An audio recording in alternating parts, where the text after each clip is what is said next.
Hello বন্ধুরা, কেমন আছো সবাই? তো ভিডিওটি যখন তোমার সামনে চলে এসেছে, স্কিপ না করে ভিডিওটি দেখো। আশা করি তোমার অনেক অনেক কাজে লাগবে। তো চলো, স্ক্রিন রেকর্ডিংয়ের মাধ্যমে আমি কিন্তু তোমাদের সঙ্গে শেয়ার করছি। যদি ভালো লাগে অবশ্যই কিন্তু লাইক কমেন্ট করে পাশে থেকো, আর পারলে একটা শেয়ার করে দিও, যাতে আরও অনেকে আমার ভিডিওটি দেখতে পারে। যদি মনে হয় যে না, ভিডিওটি দেখে তোমাদের অনেক কাজে আসতে পারে, তাহলেই কিন্তু শেয়ারটা করে দিও। যাই হোক, মানে এখন ফেসবুকের যা নিয়ম, প্রতিনিয়ত আমাদের ফটো পোস্ট করতে হয়, কিন্তু সবসময় তো আমরা সেজে গুজে বসে থাকি নাইও না। তো সেই কারণে আমাদের সবসময় ফটো থাকেও না, আর ফটো পোস্ট করতে করতে আর বেশি ফটো নেইও। তো যদি মনে করো যে একই ফটো তুমি একবার পোস্ট করে ফেলেছো আর দ্বিতীয়বার পোস্ট করতে পারছো না, তার জন্য কি করতে হবে বলো তো? তার জন্য তোমাদেরকে এই যে আমি স্ক্রিন রেকর্ডিংটা দেখাচ্ছি, এটা দেখে তোমরা শিখে নাও তোমরা কীভাবে ফটো পোস্ট করবে। চলো দেখে নাও, একই ফটো কিন্তু তোমরা 2-3বারও ইউজ করতে পারো। তো চলো, আর বেশি কথা বলবো না, চলো দেখে নাও। যদি ভালো লাগে অবশ্যই কিন্তু শেয়ার করে দিও। আর সবার প্রথমে আমি চলে যাব প্লে স্টোর অ্যাপে, এবং সেখানে গিয়ে আমি ডাউনলোড করে নেব মেটা এআই। মেটা এআই বলে যে অ্যাপটি রয়েছে, সেই অ্যাপটিকে আমি এখানে কিন্তু লিখে নেব। দেখো, আমি মেটা লিখেছি আর মেটা এআই অ্যাপটি কিন্তু ওপেন হয়ে গেছে। আর আমার যেহেতু ডাউনলোড করা ছিল তাই এখানে ওপেন দেখাচ্ছে। তোমরা এটাকে ওপেন করে নেবে, মানে ডাউনলোড করে নেবে। নেওয়ার পরে এখানে গিয়ে দেখবে প্লাস চিহ্নটা আছে, সেই প্লাস চিহ্নতে ক্লিক করবে। তারপর ওপরের দিকে দেখো রয়েছে অ্যালবাম বলে যে অপশানটি, অ্যালবামে যাবে এবং সেখানে গিয়ে তোমাদের যে ক্যামেরা রয়েছে সেখান থেকে যে কোনো একটা তোমরা ফটো সিলেক্ট করে নেবে। এবং দেখো, আমি একটা ফটো কিন্তু এখানে সিলেক্ট করে নিয়েছি। এবার আমি লিখবো, দেখো এখানে লিখবো, প্লিজ চেঞ্জ মাই ড্রেস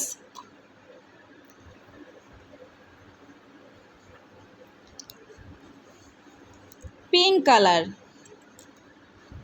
এইটা লেখার পরে কিন্তু দেখো একটা সুন্দর একটা ড্রেস চলে আসবে। আর ওই যে সাইডে রয়েছে অ্যারো চিহ্নটা, সেখানে ক্লিক করে দেওয়ার পরে এইবার আসতে যতটা সময় লাগে আর কি, ডাউনলোড হচ্ছে। দেখো এক্ষুনি কিন্তু একটা সুন্দর ফটো তোমাদের সামনে চলে আসবে। দেখো, আমি কিন্তু আমার ড্রেসটা দেখতে পাচ্ছ ওপরে কেমন একটা অ্যাশ অ্যাশ কালারের, সেইখান থেকে আমার ড্রেসটা কিন্তু পিঙ্ক কালার হয়ে গেছে। এবার চাইলে কিন্তু আমি এই ফটোটা কিন্তু আমি সেভ করে নিতে পারি, এবং সেখানে গিয়ে দেখো আমি ক্লিক করলাম, সেখানে যে সেভ অপশানটি রয়েছে সেখানে আমি টাচ করেছি। আমার ফটোটা কিন্তু আমার গ্যালারিতে এই দেখো ডাউনলোড হয়ে গেছে। চলো তোমাদেরকে আরও একবার দেখাই। প্লাস চিহ্নে প্রথমে যাব, সেখানে ক্লিক করে আমি আমার গ্যালারিতে চলে যাব, এবং সেখান থেকে আমি আবারও যে কোনো একটি ফটো কিন্তু আমি নিয়ে নেব। এখানে তোমরা যে কোনো ধরনের ফটো কিন্তু তোমরা নিতে পারো, আর যে কোনো স্টাইলের কিন্তু তোমরা বানাতে পারো। দেখো, এই ফটোটা কিন্তু আমি সম্পূর্ণরূপে আলাদা নিয়েছি। এবার আমি এখানে লিখব, প্লিজ চেঞ্জ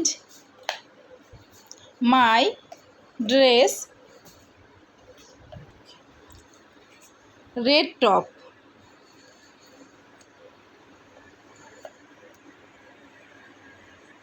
যদি তোমরা মনে করো একই ড্রেস পরে ফটো দেওয়া হয়ে যাচ্ছে, তাহলে কিন্তু তোমরা এই কাজটা করতে পারো।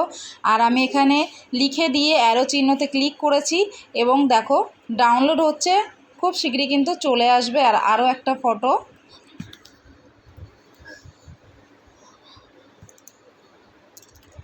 দেখো আমার ড্রেসটার কালার দেখো, আর এইটা দেখো পুরো টবের মতো দেখাচ্ছে। আর সম্পূর্ণরূপে লাল কালারের একটা ড্রেস দেখো এখানে চলে এসছে। এইবারে আমি যে সেভ অপশানটা রয়েছে, সেভ অপশানে ক্লিক করে দেবো, আর এটা কিন্তু আমার গ্যালারিতে আবারও লোড হয়ে যাবে। চলো তোমাদেরকে আরও একটা দেখাই। এবার আমি অন্য একটা ড্রেস তৈরি করব, তার জন্য আমি প্লাস চিহ্নে আমি ক্লিক করব, তারপরে চলে আসবো আবারও অ্যালবামে, এবং অ্যালবাম থেকে গ্যালারিতে গিয়ে আমি যে কোনো একটা ছবি আমি নিয়ে নেব। চলো এবার একটা ফটো খোঁজা যাক। দুটো তো আমি কুর্তি দিয়ে করলাম, এবার চলো দেখা যাক কি দিয়ে করা যায়।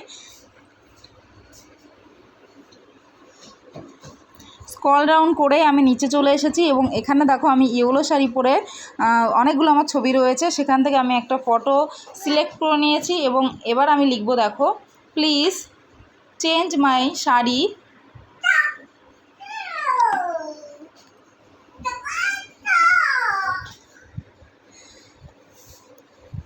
Please change my sari in red top. দেখো এবারে কেমন একটা ছবি আসে, শুধু তোমরা দেখো। তবে বন্ধুরা ভালো লাগলে অবশ্যই কিন্তু লাইক কমেন্ট করতে ভুলো না, আর শেয়ারটা কিন্তু করে দিও যদি ভালো লাগে, তাহলে যদি মনে করো তোমাদের একটু হলেও উপকারে আসতে পেরেছি সেই কারণে। দেখো আমার শাড়ি থেকে কিন্তু পুরো সম্পূর্ণরূপে একটা অন্যরকম একটা ড্রেসে চলে এসেছে। আর এটা মানে একটা বিয়েবাড়ির ফটো, দেখে মনে হচ্ছে যেন গায়ে হলুদের নিউ লুক ক্রিয়েট করেছি। তো কেমন লাগলো অবশ্যই কিন্তু কমেন্ট করে জানিও। এটাকেও আমি সেভ করে নিলাম। টাটা।